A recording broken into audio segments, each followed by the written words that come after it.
All right, guys, this is part one of your first interim assessment, or what we call the IA. Listen carefully to all the directions. You can raise your hand if you need someone to read something again. And anytime you need time to look at something or annotate, you can click pause on the video.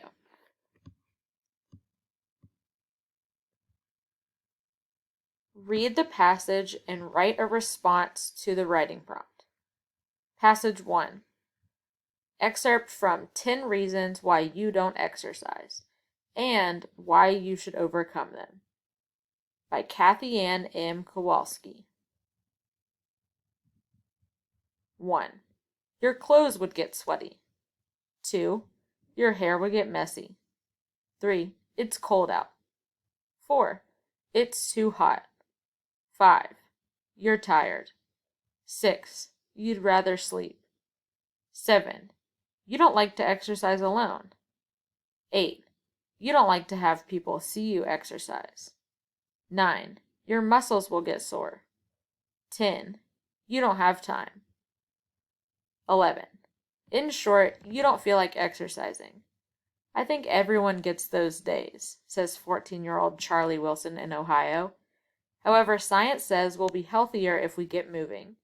Indeed, the U.S. government's 2008 physical activity guidelines recommend an hour or more of activity for children and teens. Big benefits. Basically, there's no system that it doesn't have a positive effect on, at least when done in moderation, says Antoinette Yancey at the University of California at Los Angeles. She served on the guidelines expert committee. More importantly, Yancey says, physical activity can produce immediate benefits. For starts, regular physical activity improves your overall fitness. Your bones and muscles grow stronger. You can do more before tiring. And exercise can bolster the immune system, so you're less likely to get sick. Physical activity also improves your mood. Mentally, I feel better after I do it, says 17-year-old Daniel Lehman on Long Island. It gives you time to blow out steam, adds 16-year-old Matthew Kowalski, also on Long Island. He really welcomes physical activity after a long day of sitting and concentrating at school.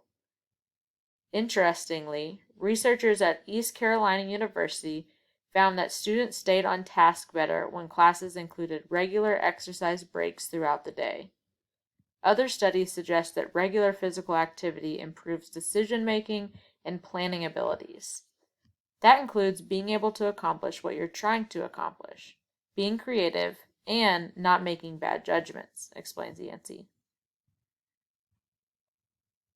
Overcoming inertia. Part of Isaac Newton's first law of physics says that the body at rest tends to stay at rest. Unfortunately, that holds for our exercise habits too. The important thing is finding something that's fun to do, stresses Fulton. Charlie likes soccer and fencing. Danielle runs and does yoga. Matthew plays hockey and lacrosse and runs track. Being with friends helps. Running around circles for track isn't all that fun, admits Matthew. But when it's you and 5 guys, and as you're running, each guy has a joke, it makes it that much better. Of course, everyone is busy, so Fulton also advises, build activity into your life. Charlie often walks to and from school or to friends' houses. Yancey wants teens to go further and push schools to add instant recess breaks throughout the day. It needs to be an ordinary part of the day, Yancey adds. Just as many restaurants and offices are now no smoking places, she says, schools and offices should become places of no prolonged sitting. And on days when you might make excuses, remember how good a physical activity can make you feel. I realize that when I get to hockey, it will be better there than me just sitting at home doing homework, says Matthew. As soon as I step on that ice, I'll be glad that I'm there. So get moving, have fun, get or stay healthy. Right, in this blank space right here, you're going to write a genre-based thinking job. So right now, pause your video and write your GBTJ or your genre-based thinking job in this space. When you're done, you can click play again, and I'll start reading the second passage.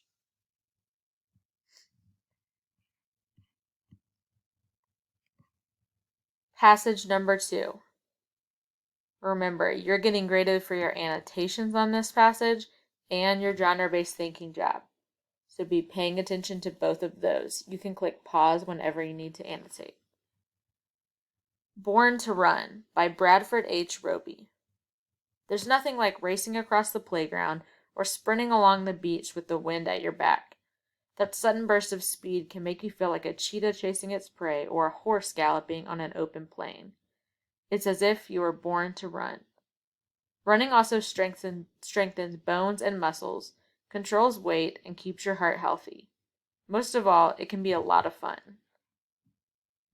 Getting started. If you're inspired to become a runner, make sure that you have a good pair of running shoes. These special sneakers are designed to cushion the impact of running. Many stores specialize in this type of shoe. Be sure to run in a safe place with an adult partner. City parks are good, so are country roads. Many towns have athletic fields with grassy areas and running tracks. Any of these spots could work. One advantage to running on a track is that it's easy to know how far you've run. A lap on the track at most high schools is 400 meters long. That's almost a quarter of a mile, so 4 laps equal about 1 mile. If you decide to run on a road or sidewalk or in a park, make sure a parent helps you plan a route. Always run facing oncoming traffic and never run at night unless you're in a well-lit area. Soft surfaces like dirt trails and grass are easiest on your feet and joints. Most sidewalks and road surfaces are quite hard, so you'll want to limit the amount of running you do on them. The first question new runners ask is how far? A better way to gauge your workout is how long. Running for a specific number of minutes reduces the pressure to run a certain distance each time. A good way to start is to alternate running and walking for 30 minutes. Pace yourself for success. Here's a good plan for starters.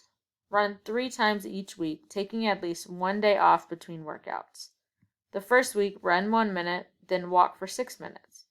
Run a minute, then walk 6. Keep running a minute and walking 6 until you've been at it for about 30 minutes total. Each week, increase the length of the running portions. 2 minutes the second week, 3 minutes the third, and reduce the walking time. Before long, you'll be running for the entire 30 minutes. It's important to increase the running gradually. This will allow your body to adapt to the work, and it will help you avoid aches and pains. Beginning runners who go too far too soon often get discouraged. Warm up for each workout by walking briskly for 5 minutes. This will slowly raise your heart rate, directing more blood and oxygen to your muscles. Swing your arms and walk faster than you normally would, but not so fast that you start to jog. Then you can ease into your run. You should be able to talk comfortably while running without gasping for breath. If you feel yourself huffing and puffing, slow down or walk until you feel comfortable.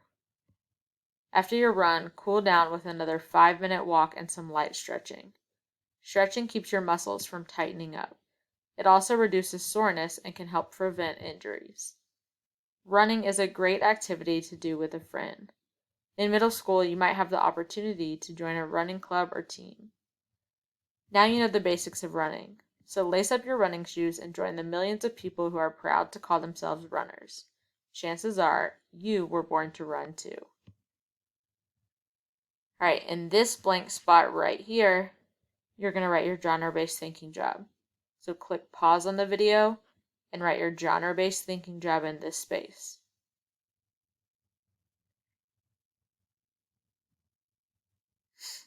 Writing prompt.